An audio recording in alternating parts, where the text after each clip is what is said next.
Hello, how you doing, Mike Bradley? Hope you're doing well as always. So today is another Q&A video, and thank you all for your questions. It seems you're really liking these, and I've been getting more and more questions coming in. If you want to have a question answered by little old me, just go to my Facebook page, which is cha-ching, and in the link below, in the description box below, link to my Facebook page, and drop me a question, and I will answer it in one of these videos. So, like I say, it's been quite a few. I try and get through as many as I can, but I'm trying to make this a regular thing now, you know. So, this question is by Jacob Jones. Hello, Jacob. How are you? How are you, buddy? You wrote, "Hi, Mike. How could I emulate John Frusciante's tone?" Now, firstly, I'm getting quite a lot of questions and people ask me to do videos on John Frusciante, so I think I'm going to have to. How could I emulate his tone? Well, I believe he uses a Marshall major, one or maybe two. I think one Marshall major head for his clean sound, and I'm pretty sure he uses a Silver Jubilee, Marshall Silver Jubilee, for his gainy sounds. And on the last kind of Chili Peppers tour, I remember seeing a picture of his pedal board, which was, width-wise, probably half this room. It was huge, you know. But he plays very, very hard, and also as well, when he's playing single note stuff, he's not picking them individually. He's kind of strumming them. So what I mean by that is,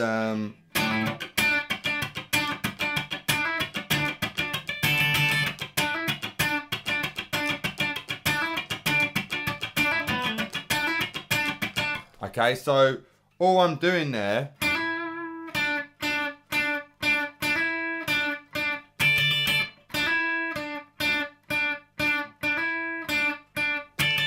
not very exciting like that. But if I do,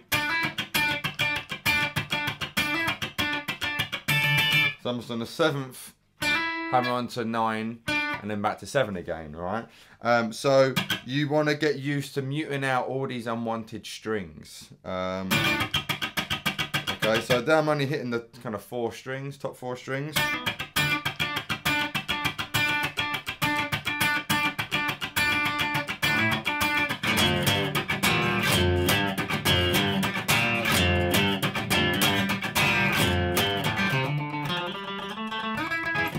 Need more gain.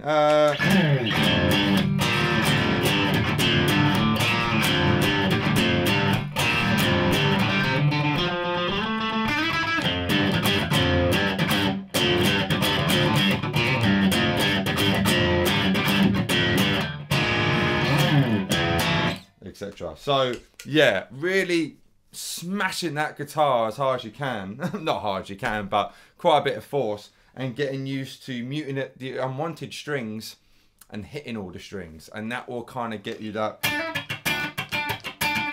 kind of sound, you know. But he's a big Hendrix fan, isn't he, as well? So he has those kind of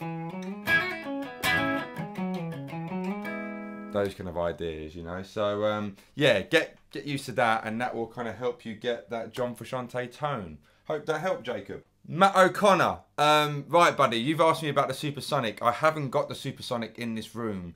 It's actually in my car, and it's pouring down rain at the moment, and I don't want to get wet. All right, so I promise you I will answer your question on the Supersonic stuff in the next one. Okay, so really sorry, I just haven't got it in here at the moment. I've just got my Cornford and my little Stage 100, which was in my Valve versus solid state amp recently. But I promise, Matt, I will I'll get you a question in the next Q&A. Promise you. All right. Right. Next question, which I can answer. Velton De Silvia. Hello, buddy. Hope I pronounced that properly, right? Hi, Mike. Nice to see you again. I was planning to buy a new guitar. I play rock as well as blues songs. What would you suggest? What type of guitar I should buy? I've owned a Fender acoustic standard guitar, what I'm playing now. Okay, so you're playing blues and rock, and you want to get an electric guitar, basically. You can't go wrong with a Strat for rocky blues stuff. They're great, of course, depending on your budget. I had a Yamaha, well, I still have a Yamaha Pacifica, which I got, oh god, nearly 19 years ago. That's a good kind of, instead of going for a Squire necessarily, you know, Pacificas are quite cool to go for. But yeah, I would recommend a Strat. They're kind of a jack of all trades, and then from there you can kind of develop your style from there, kind of stuff. So yeah, man, go for a good old Strat. And if you're playing a Fender acoustic as well, you're already, you know, used to you know, the Fender type guitar. Fair enough, it's an acoustic and electric, completely different beast. But yeah, mate, yeah, go for a good old Strat. Right, this chap, Rishon Singer. I'm really bad with names, I always say that. But you've asked quite a few questions here. So let me see if I can, God, my eyesight's so bad. Right, let's have a little zoom in there. So you've asked, I have a bunch of questions. If it's cool, I'll go through them one by one. It is cool, buddy. So, he's asked, so number one, a long time ago, there was a Verheyen video of him angling his claw to keep it in tune. I tried this and it didn't work. Can you explain? Verheyen is a monster player. I know exactly what you're talking about. He, I don't have necessarily much of a floating trem on this guitar. It doesn't really go up. My blue Strat has, but it hasn't got the cover off. So, but yeah, he has it so that his third string goes up like a minor third, I think, or the second string goes up minor third, one of the two.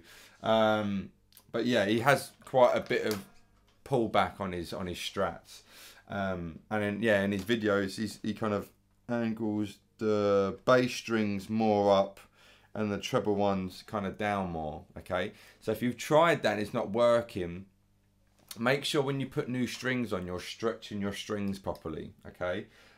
That is a massive, so important to make sure you're tuning your stretching your strings out. So I heard the email go then and it put me off. Yeah, making sure you're stretching your strings out is so important. So many people don't, or they might just do it once and that's it. So really give it a good tug. If you're still finding it, try getting some lube. So this is Big Ben's nut sauce, which I've probably had for about 10 years, and it's in a little syringe, like so, little syringe. And if you pull it between your nut slot, between your nut, put it between the slots in your nut, and it should basically help. It's lubricating the strings up, so that it's gliding through that nut properly. So when it's going to your tuning pegs, so that's quite a good thing there to try and do. Or some people use pencil lead, so pencil shaving. So get a pencil and kind of, you know, go on a bit of paper or something, and then the little shavings you get from that, you can kind of rub it in the nut, because basically it's graphite, and so you get a lot of kind of graphite nuts or graphite saddles. It's the same thing basically. If you've got a Strat or something, or like a white plastic nut, it might get a bit discoloured, you know, a little bit mucky, but it will help that tuning there. So give that a go, buddy. Like I say, I don't, on my blue Strat, let me change my blue Strat. Hopefully this is in some kind of tuning.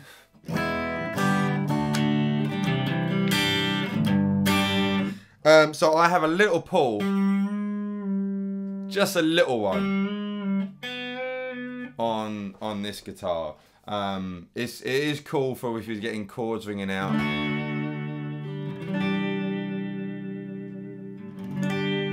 You know. But I don't do too much of it. If I do want to, I kind of go behind the nut there a little bit. But hopefully that will work. But yeah, I reckon it's because you either haven't stretched your strings out properly, or you're having some kind of problem with friction on the nut there. So give that a go, buddy. Now, of course, you've asked a load of other questions as well, haven't you? So I want to glue my neck, a Strat, to the body for more sustain, but will it make a big difference? Not really, to be honest with you. I don't think it, no. No, but if it's a bolt on, the hole's already there, so to speak, you know. But give it a go. There's certainly no harm in trying, is there? It might make a little, you might notice a teeny difference, but if you do that, definitely do some kind of recording so you can A/B the difference. But I doubt it'll make much of a difference, to be honest with you. Did you know that Mike Bradley sounds like my belly? It's you! That's right, I said you in the other video. Yes, he always thinks, Rishon always thinks I say, what is it? So, hi, sounds like my belly here, hope you're doing well as always. As opposed to, hi, Mike Bradley here, hope you're doing well as always, you plonker, Rishon. What else have you asked here? Can you do a top 10 facts about yourself video? You know what, I won't do that now, it could be a long one, but yes, I will do a top 10 facts about myself, yeah. Or maybe a tour of your house. I'm going to do a guitar tour very soon. I'm not part of ISIS, I swear. I'm building a guitar as a school project and I'm adding a fuzz face circuit on board. A sort of built-in fuzz with a gain knob. Any thoughts? Talk to Matt Bellamy. He has all kind of effects in there. So good on you, man. I've never done stuff like that. That's going to be on me. So give it a go, buddy. Right, number 5, you've asked. Can you please do a Then Came the Last Days of May tutorial? Bok, there's just one on YouTube. Oh, okay, you want a tutorial. I'll have to check the video, buddy. I haven't looked at it. What is your opinion on Trump? No comment. I want a small practice amp that can do a variety of sounds. I'm into Led Zeppelin, AC/DC, Nirvana, and even country, blues, and jazz. Wow. And don't want to limit my options with an amp with a small range of tones. I'd love to have hear your responses, and I promise I'm not a terrorist. I don't believe you. A small practice amp that can do a variety of sounds. I've said it before about an AC4 TV by Box. I think that's a great little amp. And Yamaha do their little rectangle amp. I always forget the name of it. But that seems quite cool for kind of home use and practice. So yeah, I would say that. But as always, a valve amp, as I always go on about. Whew, we got through your questions. Cool. And I'll check that video you've sent for me to have a look at, I promise. Joshu's Pineda. Hello, buddy. Hopefully I pronounced that okay. Hey, Mike, I love your videos and congrats on 10,000 subscribers. Thank you, buddy. We're on 12,000 now. Yay. Quick question. What do you think of hardtailing on an electric guitar? So hardtailing on a Strat, so to speak. So we've gone from floating trems to hardtailing. My opinion of them are... I understand why people want it if they don't want the bridge, but they want the Strat type sounds. It's basically trying to make a Strat into kind of like a Telecaster, you know. But they like the options of, you know, the 3 pickup kind of and in between tones of a Strat. Clapton blocks his trem. I don't think I've ever seen Eric Clapton touch a whammy bar. So again, it's all a personal preference, you know. They definitely, hardtail Strats definitely have a different tone to, you know, a floating bridge kind of Strat, you know. You can get a full-on hardtail Strat where the strings, so what I'm talking about there, the different tones, when the strings pass through the body like a Telecaster, those hardtail Strats sound very different to a regular Stratocaster. Not very different, but there's certainly a difference there, you know. So yeah, man, give it a go. You know, if you're not using your trem, give it a go, and then that way you can kind of, you know, do drop D tuning and play a string. So say if I'm not touching the 6th string, but by bending the 4th string, it knocks it out because of the floating trem. So if you're not using it, yeah, block it off. Next question with a surname I cannot pronounce. What we got here? Tor Frusciante. I'll put it all here. Hello, Tor. Hi, Mike. I just wanted to ask you if you had a guitar teacher when you were younger. I don't have one, and I've been playing since August last year, so 2015, and not sure if I need to spend money on a teacher, since so many guitarists can learn their own and get reasonably good at it. Very true. There's loads of self-taught players out there. Yes, I did have a guitar teacher. I started playing guitar when I was 12, and I had a teacher up until I was 15 and a half, say. And then when I was 16, I went to the ACM in Guildford in England, and did basically a 2-year course in a year, basically. And then came out of that just before I was 17, and everything else has been on my own kind of thing, you know. But my private lessons with my teacher, yeah, were great, you know, because you got someone in front of you he was a jazz guy, and you got someone in front of you who's a fantastic player, and it's that, you know, influence there, and also the like, I want to be able to do that, you know, when you got someone in front of you. And of course I didn't have YouTube back then, you know, this is 1996 we're talking about, so I didn't have YouTube then, and of course you still get that, but there's nothing like being right in front of someone who's a good player, and it can, you know, get you excited and like, I want to be able to do that, you know. So yeah, I think it's really good to have a guitar teacher. At the same side of that, because there's such a vast resource of stuff out there now what you can learn from, you know, be it YouTube and the internet in general. Don't just go to your guitar lesson and have an hour lesson or a half hour, whatever it is, and then like, okay, I don't need to learn for a week, you know, like keep looking, you know. So I didn't have the internet, but I got a hell of a lot of guitar magazines, and I all behind this camera now, and people who have come around for a lesson, they would have seen them.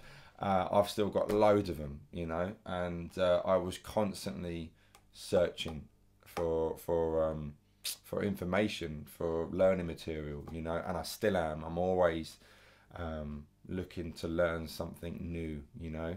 But yeah, if you've only been playing guitar, what's that, 7, 8, 9 months, yeah, I would say get a teacher, mate. And if you want one, I do Skype lessons. Drop me a line. Question from Ducky Shed. What can you do on a bass? Not a lot. I'm not that great on bass. I can do very basic stuff, you know, but it's a completely different thing. Bass guitar and guitar, completely different thing.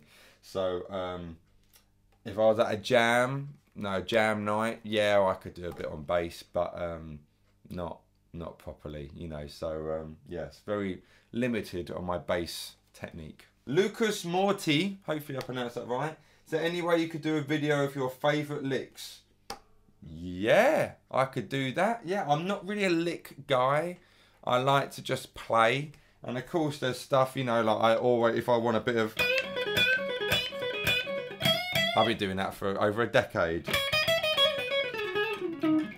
And I like arpeggios and things like that.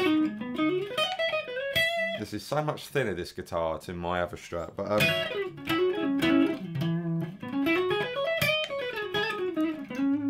so yeah, I have little things I fall into, but yes, I can do a video on my lick lesson. Well, not lick lesson. I can do a video on my favourite licks. So I'll put that on my ever-growing list of YouTube ideas for you. Kieran Bradley. Hello, Kieran. I think I answered your question last time, didn't I? I can't quite remember, but I remember the name very well. So sorry to bother you again, mate, but I've been playing guitar for about 3 years. I've improved since I started, good.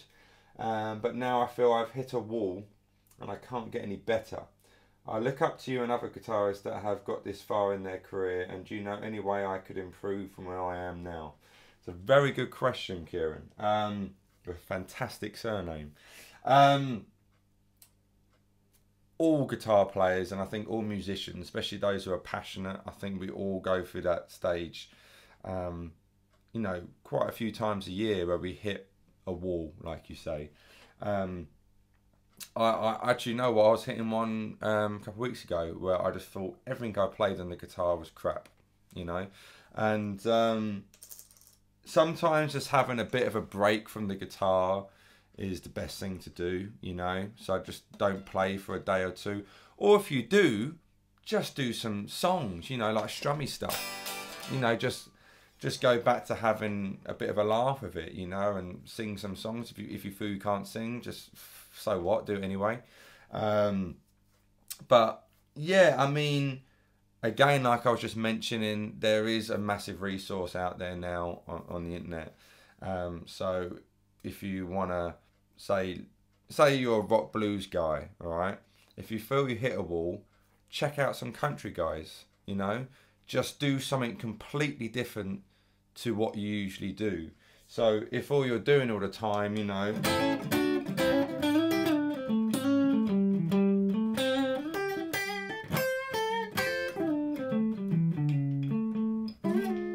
that was rubbish.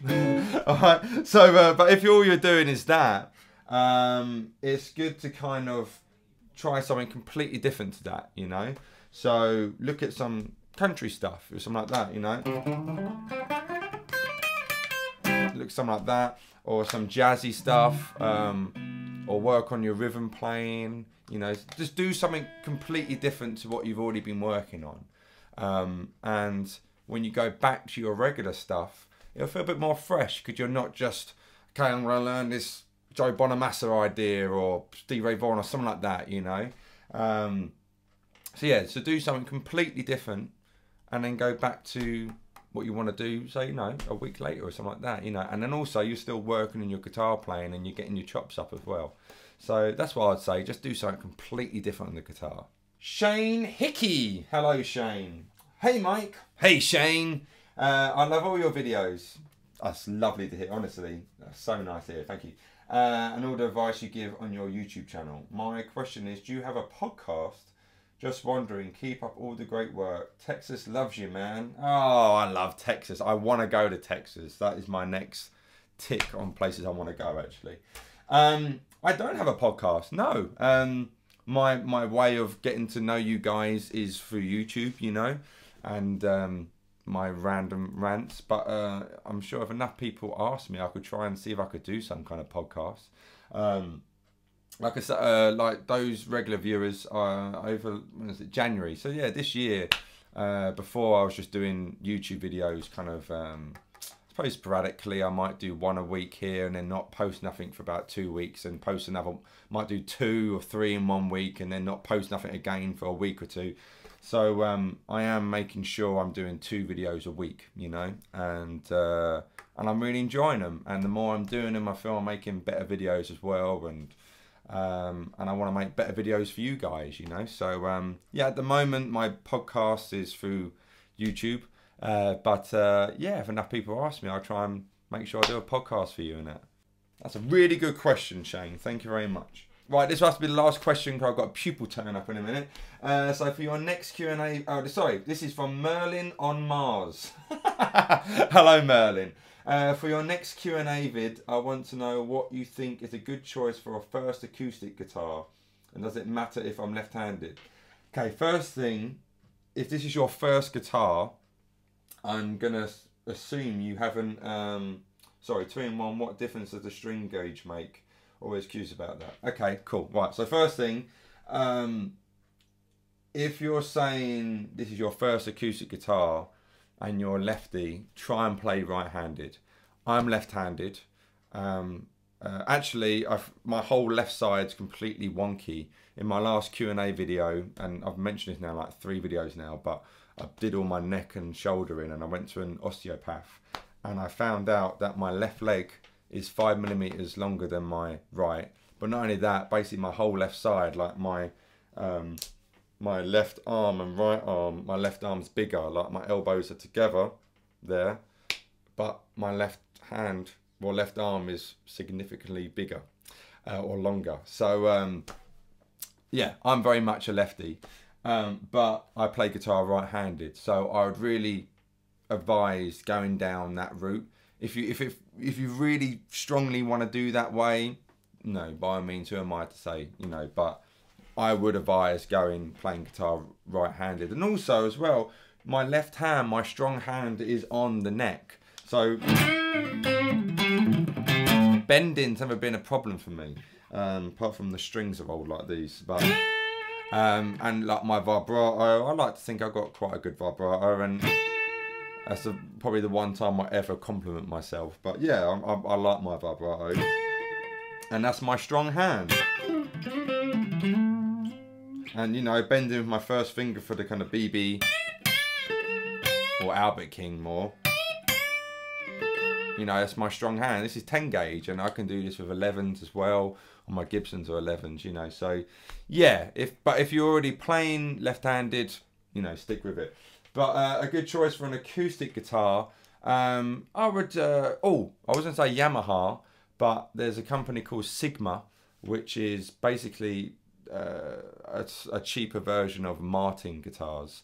And a pupil I teach, I met her and her dad at a local guitar shop near me, and they wanted help picking a new guitar for her, and I saw these Sigmas. I was like, I'll try these out. You know, ones I played are really nice, and they're great. They're not that expensive, about £300 mark. Of course, there'd be various price range, but it's basically the equivalent of Gibson to Epiphone to Gibson. So Sigma, then Martin. It's made by the Martin brand. So yeah, check out some Sigmas, and yeah, Martins do alright, don't they? You know. And you've asked also, what difference does a string gauge make? It's just the thickness of the string, buddy. So it's usually measured from the first string, you know. So if you got, you know, 10 gauge, like I was just mentioning, that'll be measured from the first string. So you've got 10, oh gold, 1 second, bear with me. Oh, here's a wrapper. So my first string is 10, and then 13, 17, 26, 36, and then 46. But it's all kind of measured from that first string. So an acoustic, I use 12 gauge strings on my acoustic. If you're new, you might want to do 11s. You know, don't go anything less than that. Could be a bit flappy. So 11s, 12s, you know, you want to go there. And then 13s, you've got a nice big fat tone going on there. So, you know, the kind of tail, isn't it? The thicker the string, the thicker the tone. But, you know, Billy Gibbons uses 7 gauge. Jimmy Page back in the day used, I think, the same 7, 8 gauge. So Billy Gibbons has a nice, you know, warm tone. But Stevie Ray Vaughan used 13 gauge on a Strat, and he sounded huge. So yeah, I'm a strong believer that you've got thicker strings, you're going to get a bit more of a beefier tone. But that's all it is. It's just the thickness of the strings. Cool, guys. So there's some questions answered for some of you there. And I've got more to get through. Like I say, I'll try and make this a regular thing. And like I mentioned earlier, please submit your questions to my Facebook page. And if you haven't already, give it a like as well. I really appreciate that. And yeah, every Wednesday and Friday, a new video from little old me. So anyway, I hope you're all doing very, very well. Thank you all so much for supporting the kind words. It truly means a lot. And me and Chunk from the Goonies, we'll see you next time. Take care. Mike Bradley signing out.